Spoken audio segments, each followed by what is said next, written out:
The leader of Lebanon's Hezbollah movement says Saudi Arabia was behind last month's twin bomb attack on the Iranian embassy in Beirut.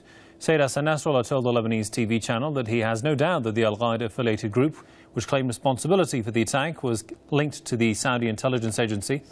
Nasrallah also noted that the blasts, which targeted the Iranian embassy in South Beirut, were related to Saudi Arabia's anger towards Iran and its failure in Syria. Saudi Arabia has supported and funded the insurgent groups fighting against the Syrian government. The November 19th embassy bombings left 25 people dead and over 150 injured.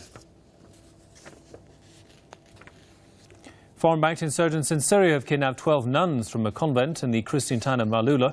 Local authorities say the insurgents have taken the nuns to the nearby town of Yabrud. There's no word on the fate of the nuns, but militants are usually known to kill people they kidnap.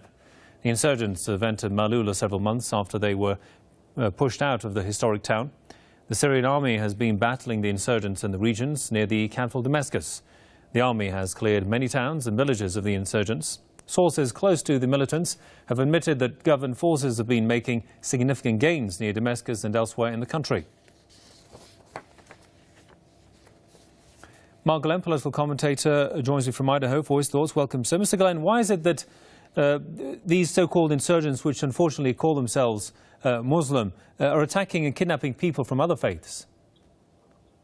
Well, I think the first thing that we need to keep in mind here is that these rebels, these terrorists, whatever we want to call them, wild dogs if you prefer, they are acting under orders, and they would not be doing what they were doing had they not been given specific instructions from the United States and from Israel. These nuns were targeted because they were nuns.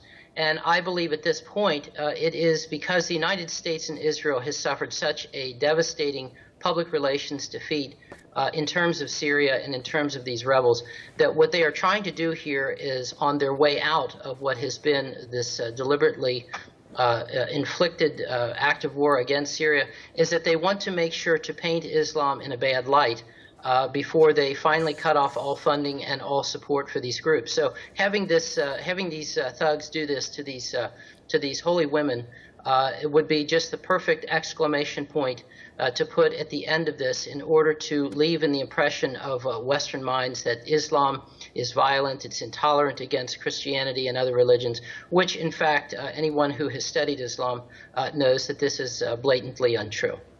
Well, of course, we know that these nuns were Christian, of course, but if, for example, if Jews became the victim of such terrorism, how would you think the West would react, in particular Israel? Oh, absolutely. If these had been religious Jews, particularly women, who had been subjected to this, why, the American F-16s would already be in the air on their way to Syria to find whoever the guilty parties were who are responsible for this. And I think that that really is the message to be gleaned from this, is that, again, this is being done under the direction of Israel. It's being done under the direction of the United States. Remember, supposedly the entire war on terror and all the millions of lives that have been lost, one of the pillars upon which all of this was based was the notion that Islam was intolerant, and so we have to teach these people a lesson. And yet, look what is taking place presently. We have these women who have devoted their lives to God, who are being subjected to this type of religious intolerance being directed from Washington, D.C. and from Tel Aviv. Indeed. Mark Glenn, political commentator from Idaho. As always, thanks for your thoughts there, sir.